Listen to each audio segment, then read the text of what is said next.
Reverend Barry Lynn, president of the Americans United for the Separation of Church and State. Well, you just came from hell, Reverend, didn't you?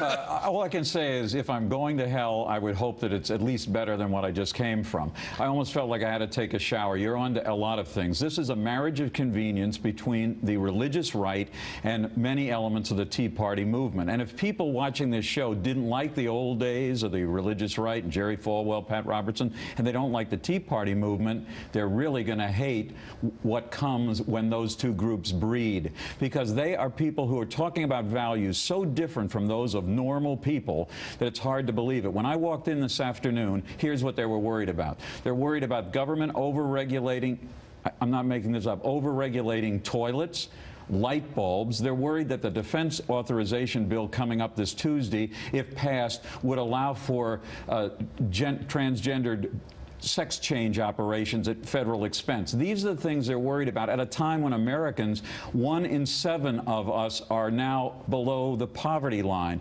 when millions of people in the last census had lost health insurance. No talk about that. Their values are values that are fringe, extremist ones. Now, later in this broadcast, we're going to talk about Christine O'Donnell. She's had some real interesting things happen in our history in dealing with values of how to run campaigns and priorities.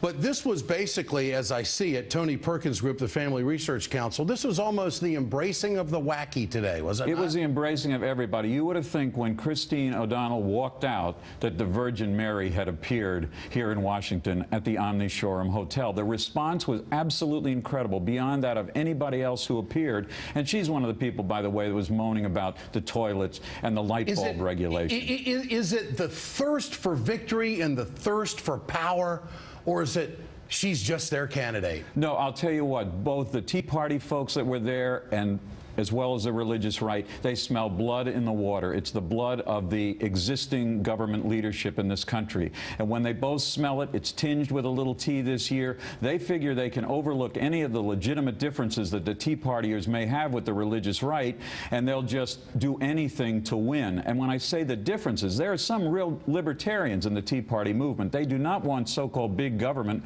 replaced by big religion operating through government, but that's what the religious right wants. But they're going to try to trash it, cover it over, paper it over, because they've got to win at any cost. What is their justification for wanting to repeal health care when it's proven this will save lives, it will save money? They want to take away the pre-existing condition from a patient, the fact that a health insurance company can't take your insurance anymore if you get sick.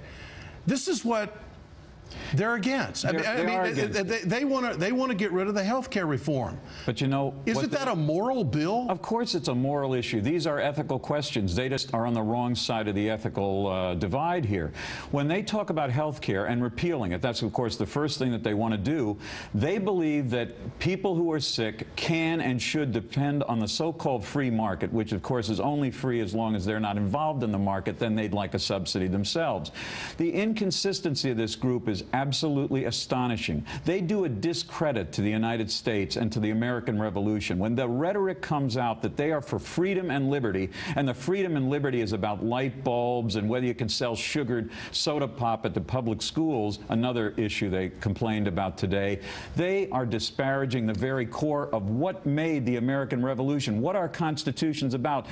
Christine said she had discovered the Constitution recently. Well, perhaps she did, but it must be the Constitution of another planet. Nothing about the middle class, nothing about jobs, nothing about health care.